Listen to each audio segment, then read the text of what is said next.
since I guess I'm not a public speaker.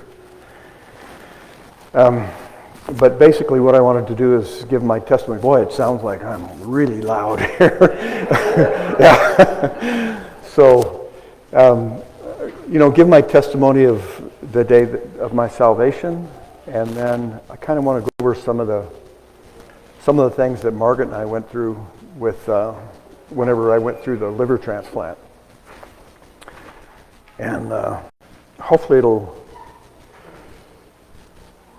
kind of refresh some of the things that happen to you as Christians, and we can kind of feel and hear the Spirit of God talking to us. I'm going to start out with something that I wrote about a year ago, and then I'll go right into my salvation story. This is called Simplicity. If you find yourself swimming in chaos with more questions than answers, more confusion and fear than anything else, then there are answers. There is a worthwhile peace and comfort to be had. There is a way to simplify life. Jesus says, "Come unto me, all you who are weary and heavy laden, and I will give you rest. Take my yoke upon you and learn from me, for I am gentle and humble at heart, and you will find rest for your souls. For my yoke is easy and my burden is light." To escape the anxiety of a chaotic world, come to Jesus and accept the invitation to follow him. The message is that simple. He said to his first disciples, "Follow me." The Lord extends this grace to you. The truth grounds us and gives us a perspective that allows us for hope now and in the future. Learn from him, for he is gentle and humble in heart. So simplify your life. Follow him. It will bring clarity and light so you can plainly see the obstacles that prevent you from growing. A truth you can't live is no truth at all. And he gives us truth that we can live. It's not always easy, but it can be done. So drop all the preconceived ideas about being Christian and simply follow him. He says, "Take my yoke, follow me." Accept his invitation. It will be a foundation on which you can build, one that will withstand the storms of life. The truth is that Jesus is the center of salvation. You can't believe in God's word unless you hear it. The word of the Lord came to the prophets and holy men of the Old Testament to instruct, encourage, and admonish. And then something amazing happened. Jesus was born. And the Word was made flesh and dwelt among us, and we saw his glory, the glory as the only begotten of the Father, full of grace and truth. So partake in his grace. Lord knows we need it. He's called out to humanity from the beginning. "Come to me, all who are weary and heavy laden, and I will give you rest. Take my yoke upon you. Learn from me, for I am gentle and humble at heart, and I will give you rest for your souls. For my yoke is easy and my burden is light."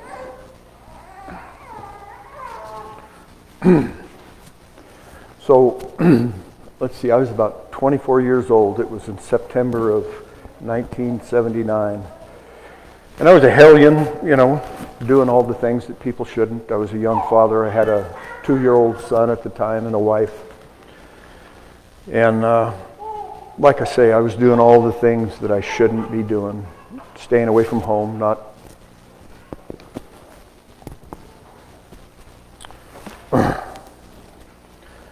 being the father that I should be. And I just quit a job. And I was reading through the want ads in the Star Telegram there in Fort Worth, Texas, and I came across this ad in the newspaper. This guy was looking for framers. So I called him up, and we agreed to meet, and he was going to give me a job at so much an hour and so on and so forth. And the first morning I showed up there, it was really strange. Everybody gathered around in circles and they grabbed hands and they started praying. Excuse me, guys, I'm usually not this emotional. I just Anyways, he started praying, and then as they went around the circle, each one of the guys started praying also. And I just closed my eyes and kept my mouth shut. It was like, good grief, what have I got myself into, you know? And so we go to work that day, and these guys are good workers. They know what they're doing. And I just felt really at home. I just jumped right in and worked hard and laughed with them and worked hard. And next day was the same thing, and worked all that week and every day before we'd pray, or they'd pray. And I'd stand there with my head down. And we're just about finished with this place, and the boss, this guy named Jeff Worley, he's a great big old guy. He's ex-power lifter. He was, at one time, he was ranked in the top in the United States. And he says, look, we need to work on Saturday to get this thing finished up. So that was Friday. And so the next morning I show up, normal time. And he's there a little bit before me. And we're sitting there waiting. And nobody else shows up, so we get out and we go to work. And after a couple, 3 hours, he says, let's take a break. All right, so we run down to the store and get a soda pop or a Twinkie or something. And when we come back, I don't remember exactly what brought up the conversation, but it was on going to church. Maybe he asked me if I went to church, and I said, no, I'm not a very good Christian, you know. And he said, none of us are, Glenn. And I thought, what does that even mean? And so anyways, it got the conversation going, and he proceeded to tell me about Jesus and how that when you accept Jesus, you also receive the Holy Spirit, and how that can change your life. And it's like something inside of me kind of perked up, and I'm listening, and he's continuing to talk. And I can't even remember the exact conversation, but I do remember that John 3:16 came in there. For God so loved the world that he gave his only begotten Son, and whoever believes in him will not perish but have everlasting life. And I kept on hearing that Jesus loves you. And I'm just like, I've heard that so many times on TV and whatever, blah, blah, blah. But this time it was like I was getting it, I was getting that there was something there that I'd missed before. Something there that would not only benefit me now in this life, but in the life to come. And I started grabbing onto it right at that time. I started believing what I was hearing. And before we were finished with our break, hour and a half later, I had this grin on my face that wouldn't go away. I mean, I'd been so full of anxiety from doing the things I knew that that were wrong. And for me, if I did something wrong, it didn't embolden me to do something more wrong. I always felt guilty. I always felt disdain for anybody that would do something like that. And so I was carrying that around with me. And what hearing the gospel did for me was release that. I knew that I was loved regardless. And I came home that evening. I was talking to Margaret, and she's just looking at me like, where did Glen go? What's going on there? And pretty soon, all her family was around us and everything, and they're like, what in the world is going on with, I'm telling them about Jesus and all this kind of stuff, and they're just kind of dumbfounded. And anyways, our life made a permanent change from then on out. Not that everything was peachy keen and I was a golden boy from then on out. We all know that that's not the way it goes. But life became better and better for us. And we always, if we screwed up and went down the wrong path, we always came back to Jesus. Always came back to Jesus. And fast forward about, I don't even know how many years. I was 24 in 1979 in September. I remember it was September because dove season had just started. And fast forward to, 7 years ago. When was, let's see, this is 21, so 2014. We could even go a couple of years back from there. I started getting really sick. We knew what it was. I had hepatitis C. Whenever I was a young teenager, some friends of mine, and I, we started playing around with intravenous drugs. I wasn't an addict or anything like that, and I didn't do it enough to become an addict, but it did happen.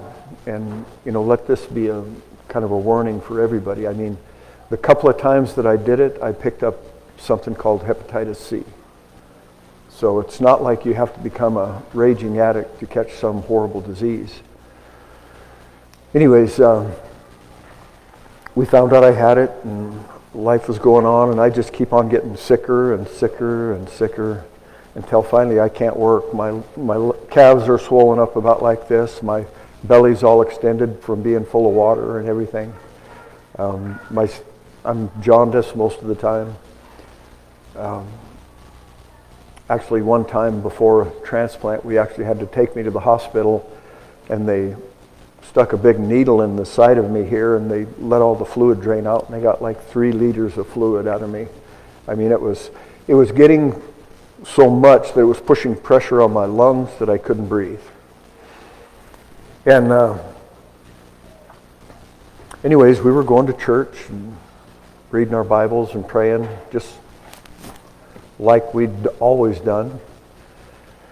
And I kept on getting sicker and sicker. There'd be days when I'd sleep for 18 to 20 hours a day. There was one day where I slept for almost 36 hours. I mean, it was getting that bad. I just was so weak. I got down to where I wasn't weighing anything, just skin and bones. And finally, we got a hold of University of Washington Medical Center and set up an appointment for me to come in and for them to take a look at me. Before we did that, we went to the hospital down in Kalispell, Montana. We lived up in Eureka at the time. And they did I think they call it a sonogram. Is that right? Yeah. And it's where they were taking pictures of my liver to see what was going on with my liver. And when they did that, they found some nodules in my liver. Nodules are just like little baby cancers, is what they are. And they said there's 2 of them in there that we can see. And so we took that information up to the UW up in Seattle, and they looked at it, and they said, Glenn, you know that if you have more than 2 of these nodules, we're not going to give you a transplant because the chances of the cancer coming back after you get the new liver are really high. And at that time, I just kind of blanked out. And one of Margaret's best friends had brought me up to the hospital. Margaret was working full-time at the time, and she was sitting there listening, and I just went out. My eyes were open, and I'm just hearing wah, wah, wah, wah, wah in the background. And she said, we see as many as 18 in your liver right now. And I was just dumbfounded. I was like, this can't be. This is my chance. And they said, we said, we don't think that their equipment is as good as what we have here, so we're gonna go ahead and give you another sonogram before you leave. And they did. And I mean, it was just a turnaround of maybe an hour and a half to 2 hours, and they got me back in, and they said, well, there's only 2 there, so we're gonna go ahead with this. And it was like, okay, here we go. And oh gosh, it was kind of a wild ride. We went back to Montana for a while, and finally in February of 2014, I remember it was Valentine's Day, I was in the hospital getting more chemotherapy for my... and they did it in an unusual way. They go up through your femoral artery with this big long tube and needle, and they go right into your liver, and they put the chemo right on my liver, and then anyway, that you're not supposed to get quite so sick this way. So we're going through that, and from February into July, when I finally did get my transplant, we were called 11 different times to come in for a transplant. They'd call and they'd say, well, we have a liver for you, come on in, get in here as soon as you can. And sometimes on the way to the hospital, they'd call us and say, it's not working, just go ahead and turn around and go back. And sometimes we'd get all the way to the hospital and they'd say, the person in front of you got it, and so on and so forth. And each time we're doing this is like an emotional roller coaster that you wouldn't believe, because you're like, oh, and down the hill you go. I mean, oh man. And Margaret and I are emotional wrecks by, we'll say, June or July. And we went to visit my cousin up in Yelm, Washington one weekend. And we get to Yelm, which is about an hour and 45-minute drive. And the hospital calls and said, Glen, do you want to be, we think we've got a liver, but you're secondary. And it's like Margaret and I decided that whenever they have one that's for us, we're just going to turn around. We're not going to do all the questions and everything. They wouldn't give us a liver unless it was a good one. So, because they turned us down a couple of times. I got all the way to post-op one time. I'm laying there all prepped and everything, and the surgeon comes in and says, we're not going to give you this liver. It's got too much fat in it. It's a fatty liver and so forth, and we're just not going to put it in you. So anyways, we get to Yelm, and they say, you're secondary, could you come on in? So we're going back from Yelm to Seattle, and you have to go through Tacoma, and I don't know if you all have ever made that drive between Tacoma and Seattle, but the traffic is hideous. So we're headed back, and we get about halfway back, and she calls and said, Glen, you just went to primary. This is a good, viable liver. Get here as soon as you can. She says, where are you at? And I told her, and she says, well, hurry. So we get, and it's just about the time she said that, the traffic is just going down to about 20 miles an hour on the freeway. And so we're going out of our minds, I'm thinking about calling the cops and trying to get an escort or something. And finally we get almost to the hospital, and she's like, Glen, where you at? And I'm like, we're about 10 minutes away, And so I walk into the room, and the nurse is waiting there with her hands on her hip, and she says, get in there and get dressed. Do you need any help? I said, no, I'm good. And then get in the shower and, scrub down with this special soap. And I'm like, I got that too, thanks, And they get me out, they wheel me downstairs, and I'm sitting there in post-op, and I'm thinking, well, I'm going to probably sit here for an hour.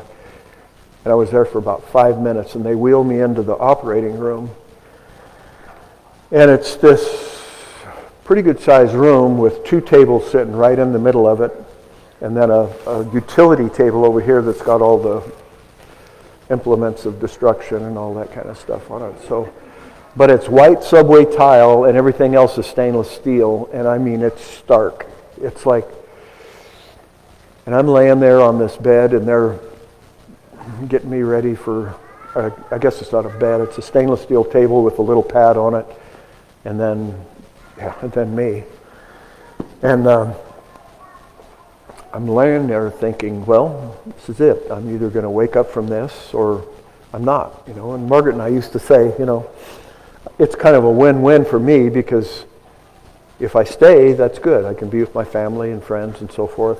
And if I don't live, then I'm with Jesus, And as I was laying there on the bed, the stark reality of what's fixing to happen is kind of sinking in.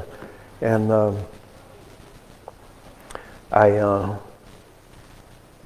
thinking, well, yeah, this is it. And I'm looking at the people, and they've all got these masks on and everything, so I can't see any expression or anything in there. And I'm just thinking, somebody knock me out, do it quick. This is just too crazy for me. And out I go. They had mercy on me. And woke up, and, the first couple of days you're so drugged out, you really don't realize, how things are. And started feeling a little better, and then finally, about 4 or 5 weeks later, I started getting sick again. My temperature was up. The skin in my mouth I had bleeding ulcers in my mouth that were kind of working their way down my throat, and the skin on my hands was starting to fall off and slough off down to the meat, and same on my feet. And went back into the hospital and told the docs what was going on, and they said I had something called graft versus host disease. And it's most of the time in liver transplants or any transplant, the problem is the body rejecting the new implant, whatever it is, and livers, kidney, whatever. And what happened to me is the liver was putting out these defensive, I don't know exactly what they are, but it was attacking my central nervous system to where I was fading and fading fast. If graft versus host goes on very long, they actually have to fly you to a burn center because your skin starts to slough off, and it works its way down into your intestinal tract and everything. And so anyways, we're there, and I'm going through this, and we called our friends, and one particularly good friend that we have, they called us back immediately after we told them what it was, and they said, whatever you do, don't Google it. So we didn't, to our credit. And so anyways, there's about a 3% chance that you live if you get this stuff. And while I was in the hospital, there was 2 other guys that died from this very same thing. And anyways, it's getting down to where it's hard for me to even get out of bed and move around. So I one night I was laying there, and I shared this with Dallas and Joelle, and I was laying there, and I heard, well, what do you want to do? And I knew who it was and what it was. And so I'm thinking, I'm like, my best efforts put me in a hospital bed with this horrible disease, that I'm having to deal with. And my thinking was, I want to do what you want me to do. I want to do what you want to do. And that was it. The next day I started getting better. Friends from Montana came up to visit. Friends from their children from that were living in Portland and so forth, they came up to visit. And from then on, it was just day after day, just continually getting better. And so, like Dallas said, whenever you're down and you're out like that or whatever, it gives you time to think about what's important in life. And my goal at the time was, for my children, my grandchildren, to be able to live a life that with some integrity. And that's about it. Let me read one more thing to you guys before we go. And this is something that the Lord has blessed me with. In Matthew 7:24 through 27, it says, "Therefore, everyone who hears these words of mine and acts on them may be compared to a wise man who built his house on a rock. And the rain fell, and the floods came, and the winds blew and slammed against the house, and yet it did not fall, for it had been founded on the rock. Everyone that hears these words of mine and does not act on them will be like a foolish man who built his house on the sand. The rain fell, floods came, the winds blew and slammed against the house, and it fell, and great was its fall. These are the last words that Jesus spoke while delivering the Sermon on the Mount. In those 3 chapters, he gives us a wealth of information about about life and how to live, how to retain love and faith in a world whose spiritual leader is determined to kill, steal, and destroy. There is a simple formula in that text that, although as simple, is a key that unlocks life itself to those who believe. Don't dismiss the text because of its simplicity. This is the Lord showing us the way to peace and security. His love for us will not allow us to be without direction and guidance. The story of every Christian begins with hearing the Word of God and then acting on it.